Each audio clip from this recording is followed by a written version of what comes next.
Assalamualaikum warahmatullahi taala wabarakatuh. Selamat sejahtera. Tuan-tuan, tolong share, tolong like, tolong subscribe.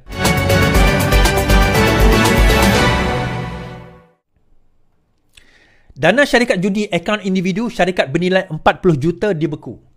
Shah Alam, sejumlah 40 juta akaun bernilai 4 juta nilai akaun individu dan syarikat dibeku berhubungan siasatan pemberian rasuah oleh syarikat perjudian kepada beberapa orang kenamaan baru-baru ini. Memetik laporan sumber utusan Malaysia, tindakan itu diambil Suruhanjaya Penjagaan Rasuah Malaysia susulan tangkapan 13 individu termasuk Tan Sri dan Datuk Sri yang dijalankan sebelum ini. Sumber memberitahu SPRM sedang mengesan beberapa individu yang dipercayai berada di negara jiran dan sebuah negara Eropah sejak seminggu lalu. Nama individu tersebut mungkin akan didedahkan sekiranya masih enggan tampil membantu siasatan. Pelbagai alasan remeh diberikan termasuk perlu berada di luar negara kerana menghadiri mesyuarat. SPRM mungkin meminta bantuan polis antarabangsa Interpol untuk kesan mereka sekiranya mereka masih enggan pulang. Katanya setakat ini, tangkapan turut melibatkan seorang pengendali syarikat operator judi di Pulau Pinang. Suspek berumur 60 tahun itu direman 3 hari untuk siasatan lanjut berkaitan kes tersebut. Tangkapan individu terbabit menjadikan seramai 14 individu yang diberkas setakat ini. Nah tuan-tuan, kita mengetahui bahawa judi haram antara perkara yang judi itu dah haram lah. Tapi judi tidak berlesen ini adalah antara perkara yang sangat prevalent sekarang ini berlaku di dalam negara kita. Perkara ini amat besar dan juga mengancam. Terutama bila kita bercerita tentang judi yang berlesen ini, sekurang-kurangnya kita boleh regulate daripada segi di mana mereka, siapa yang terlibat dan sebagainya kita boleh letak. Orang Islam tidak boleh masuk dalam premis tersebut. Ada orang jaga. Tapi bila kita bercakap tentang judi online, judi yang secara tidak berlesen ini, anybody can download apa benda daripada apps ini dan boleh guna tanpa boleh dikesan. Kita boleh cuba sekat, tetapi benda itu bukan semudah yang kita sangka. Dia banyak website yang kita boleh sekat, banyak je cara untuk nak lepas daripada perkara-perkara tersebut. It boils down, dia bergantung akhirnya kepada individu di dalam negara itu sendiri. Tetapi berbalik kepada cerita dana judi itu tuan-tuan. Kita kata ada dana judi tersebut untuk nak melindungi mereka daripada ditangkap dan sebagainya. Terutama sewaktu Menteri KDN sebelum ini, maka ada di antara mereka menawarkan dana-dana bantuan di dalam pilihan raya yang sebelum ini demi untuk nak menjaga. Tuan-tuan, kita kena ingat macam ni. Tuan-tuan ingat bila akaun bersatu tu dibeku, diorang heran ke? Kan? Bila akaun bersatu tu dibeku, diorang heran ke? Diorang tak heran pun. Kenapa diorang tak heran tuan-tuan? Mudah saja. Diorang tak heran sebab yang nampak dibeku itu just the tip of the iceberg. The tip of the iceberg. Meaning to say, yang kat bawah ni lagi banyak. Ada kemungkinan duit tu lagi banyak tuan-tuan. Saya sebut hari itu Anwar Musa sendiri kata, dia masuk ke dalam bilik Muhyiddin Yassin. Berjuta-juta Muhyiddin Yassin bagi kepada dia. Yang bagi. Dia umpama macam ni lah tuan-tuan. Kalau tuan-tuan ada beza di antara 1 bilion dengan 1 juta ringgit. Dia beza dia macam ni. Mudah je. Tolong share tuan-tuan. Tolong share. Dia mudah saja. Beza dia apa? Tap-tap love sekali ya. Beza dia, umpama tuan-tuan ada RM1,000. Tiba-tiba datang seorang kawan kata, pinjam RM1. Kalau tuan-tuan ada RM1,000, kalau tuan-tuan nak bagi RM1, agak-agak berat hati tak? Tak berat kan? Itu beza orang yang ada 1 bilion nak bagi 1 juta, 2 juta, 3 juta. Itu umpama dia. Bayangkan kalau ada 3-4 bilion. Umpama dia ada RM4,000. Tiba-tiba ada seorang kawan dia datang. Jap, pinjam RM300 jap. Kau ada RM4,000. Tuan-tuan ada RM4,000. Kawan pinjam RM300.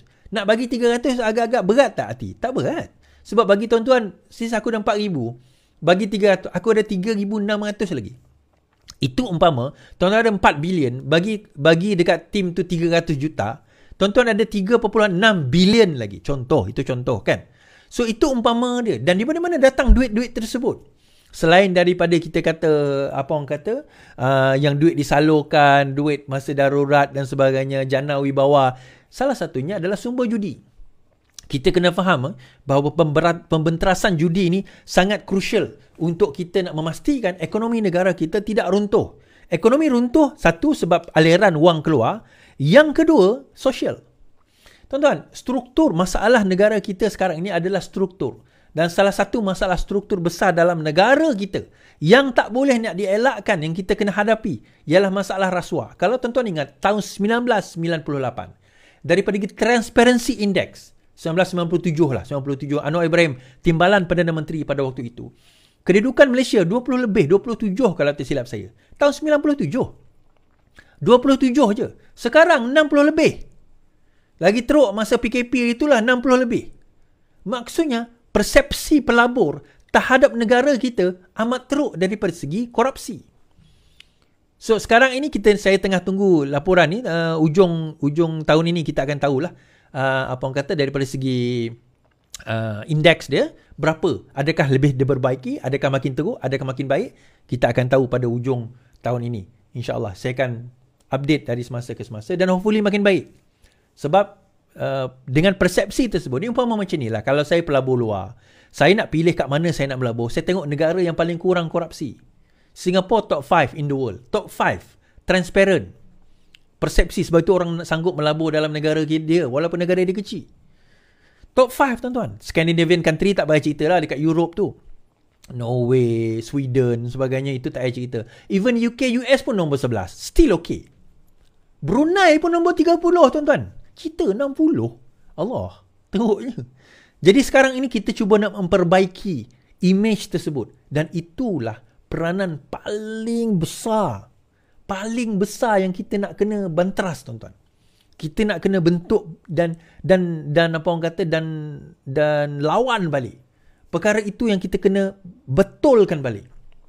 Anwar Ibrahim sekarang lead, dia nak betulkan balik. Dan segala kes-kes yang berlaku, kes Zahid, kes Najib, kes Zana Wibawa, kes Hamzah Zainuddin, semua kes ini, termasuk Hamzah Zainuddin hari itu kena serbu rumah dia, jangan tak tahu, berkenaan dengan LHDN, semua ini sedang berlangsung, dan let the law take its course. Biarkan undang-undang tu meneruskan. Kalau dia bersalah, dia bersalah. Kalau dia tak bersalah, dia tak bersalah. Perdana Menteri tak masuk campur. Supaya memberi keyakinan kepada pelabur dan juga pelaburan di dalam negara kita. Baru ni, tuan-tuan tak perasan tau, tapi Sime Darby sudah take over, sudah beli 60 lebih % saham UMW. United UMW apa? Yang tuan punya apa orang kata Honda UMW apa? Toyota, Honda. Itulah yang itulah syarikat itulah kan. UMW Malaysia telah dibeli oleh Sime Darby. Kenapa tuan-tuan? Yang pertama, hari itu apa orang kata Tesla mengumumkan akan melabur puluhan bilion ringgit di dalam Malaysia. Lepas tu Geely syarikat yang memiliki Proton sekarang ini mengatakan mereka akan membuka satu lagi kilang ke apa, pelaburan lebih 10 bilion USD. Sekarang ini Sime Darby pula take over UMW dan nak invest di dalam pemotoran ini. Kenapa tiba-tiba semua pergi ke arah pemotoran ni? UMW, Geely, lepas itu apa orang kata Tesla. Nampak kan UMW dan juga Sime Darby nampak since Geely dengan apa orang kata Tesla dah masuk ke dalam negara kita, dia nak ride on this opportunity. Saya nampak macam tu lah. Saya tak tahu tuan-tuan nampak ke tidak. So bermakna ada kerancakan ekonomi daripada industri yang bukan kerajaan. Selama ini, yalah memang ada orang kata UMW, I think UMW kot ke Sime Darby, masih ada share government ke dalam tu, tak kisahlah. Tapi poinnya adalah swasta mula dah berminat untuk take over, mergers dan sebagainya, disebabkan oleh ada pergerakan dalam industri. And yang terbaik tuan-tuan, inflasi kita telah turun daripada 4% pada Perdana Menteri memerintah pada masa mula take over. Masa take over hari itu, Perdana Menteri memerintah 4%, hari ini turun kepada hanya 2% kadar perubahan inflasi dalam negara kita. Meaning to say, kalau trend ini semakin baik tuan-tuan, tak mustahil kita akan ada negative inflation. Tidak lama lagi. Of course, nak selesaikan masalah ini, it will take time. Saya teringat dulu masa geng-geng, ingat tak geng-geng TikTok yang pakai yang pakai telur tu. Yang pakai telur, ingat tak? Gambar telur tu. Apa jadi pada dia orang? Mana geng-geng TikTok yang pakai telur tu? Hashtag VPN tuan-tuan. Hashtag VPN. Baik. Cerita PRK Johor. PRK ini tentang Johor lawan Anasi Luar. Pemuda Johor berkata, PRK negeri ini bukanlah soal PH dan BN menentang Perikatan Nasional. Sebaliknya, ketuanya Nur Azlin Amros berkata, ia pertembungan Johor melawan Anasi Luar yang membawa unsur yang bertentangan nilai bangsa dan Johor. Dalam PRK ini, lihatlah begitu ramai para pencatur politik diterbangkan dari seluruh negara, dari utara, bahkan dari timur tanah air. Masing-masing tidak dapat menyembunyikan keinginan mencampuri urusan kita di selatan, katanya. Tambah Nur Azlin, gelombang yang dibawa PN bukanlah gelombang perubahan, tetapi gelombang bertujuan merosakkan negeri. Ia memang ada gelombang yang kita rasai, tetapi apa yang dibawa bukanlah gelombang perubahan. Sebaliknya, gelombang adalah gelombang yang merosakkan negeri dengan unsur-unsur luar yang nyata bertentangan dengan nilai Johor Darul Takzim. Tuan-tuan, virus Perikatan Nasional ini mula-mula datang pun Hadi dah suggest apa? Lembaga pengampunan ini tak betul. Lembaga pengampunan ini tidak mengikut Islam. Lembaga pengampunan ini tidak berjaya. Bukanlah Islamik, bercanggah dengan Islam. Itu sendiri pun dah menyanggah apa yang nak dibawa oleh perlembagaan kita dan kuasa yang di-Pertuan Agong. Itu virus yang saya maksudkan. Itulah virus yang kita maksudkan. Jadi bila kenyataan simpang jeram ni ada mungkin ada masalah. Saya setuju. Simpang jeram ada masalah, di Bakri tu ada masalah kerana pengaruh PAS tu ada kat situ. Terutama mereka masih lagi bermain dengan sentimen bangsa.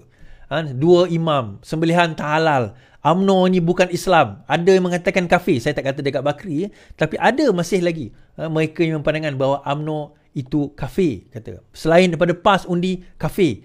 Tidak berlawan dengan Islam dan sebagainya. Itu antara masalah yang sekarang ini melanda negara kita. Ada yang tanya, Ramli Johari, ini saya terbaca. Ada yang kata, ekonomis kata negative inflation juga tak bagus untuk ekonomi. Komen sikit. Baik. Negative inflation yang berterusan pun tak bagus untuk ekonomi, betul. That's why kalau ada negative inflation, berkemungkinan OPR akan naik. That's why OPR itu digunakan untuk stabilize. Dia umpama pelampung yang digunakan untuk stabiliskan keadaan inflasi. Semua rakyat menyimpan tak berbelanja pun tak baik juga. Semua rakyat berbelanja tak menyimpan pun tak baik juga. So dalam ekonomi ni, cycle tu perlu balance. Dia perlu balance. Dia umpama kalau kita kata dia tak bergerak pun tak boleh juga. Rakyat pun tak ada pendapatan. Bergerak terlalu banyak sampaikan harga barang melambung tinggi berbanding dengan pendapatan pun tak boleh juga. That's why interference itu ada. Kena ada government interference dan juga ada market force. So itu secara ringkasnya kita kata. Negatif dalam satu jangka masa yang panjang dan makin turun pun tidak bagus juga. Kena ada interference juga. So betul. In a way betul. Kan, tetapi jangka masa pendek kita perlu. Terutama untuk kita nak stabiliskan dulu harga dan kita nak comparekan dengan kenaikan pendapatan rakyat kita. Baik,